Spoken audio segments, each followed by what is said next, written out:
Assalamualaikum warahmatullahi wabarakatuh. Subhanallah, alhamdulillah, wa la ilaha illallah, wallahu akbar. Allahumma shalli ala sayyidina Muhammad wa ala ali sayyidina Muhammad.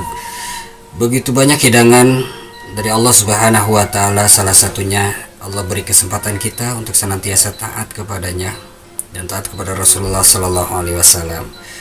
Di bulan suci Ramadan ini banyak begitu aktivitas ibadah. Dan Allah Subhanahu wa taala mencatat setiap amal kebaikan kita, amal ibadah kita berlipat-lipat ganda di hadapan Allah Subhanahu wa taala. Dalam satu keterangan ada 70 kali lipat, dalam satu keterangan ada 700 kali lipat. Ibadah-ibadah sunnah yang kita lakukan menjadi pahala wajib di hadapan Allah Subhanahu wa taala, dan Allah catat sebagai amaliyah wajib.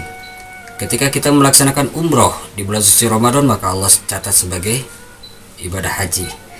Nah, dalam bulan suci Ramadan ini ada sholat malam, namanya sholat tarawih, yang berasal dari kata tarawihah atau istirahat, karena sholat ini begitu banyak istirahat karena dilakukan begitu santai, 2 rakaat kita salam dan kita memperbanyak zikir, kemudian kita lanjutkan kembali.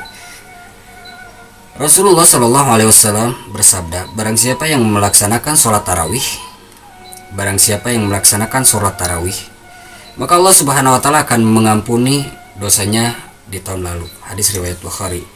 Dan dalam hadis riwayat Abu Daud dan Tirmizi, barang siapa yang melaksanakan sholat tarawih, maka Allah Subhanahu wa taala akan mencatatnya seperti dia sholat semalam suntuk. Begitu banyak pahala curahan rahmat yang diberikan oleh Allah Subhanahu wa taala.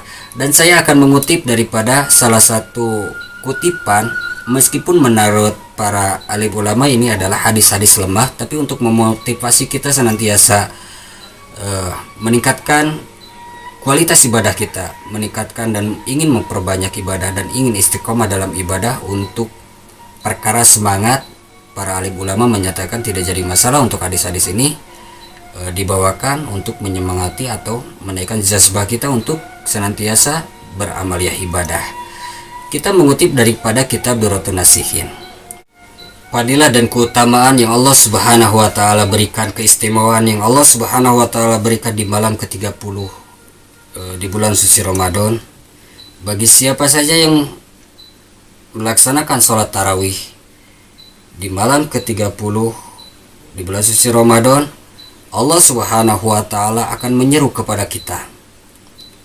Allah Subhanahu wa taala akan ridho kepada kita. Maka Allah Subhanahu wa taala akan berfirman, makanlah buah-buahan dari surga, mandilah di telaga air salsabila, minumlah di telaga Al-Kautsar, serta sesungguhnya aku adalah Tuhanmu, kata Allah Subhanahu wa taala, dan kau adalah hamba-hambaku yang Allah Subhanahu wa taala ridhoi.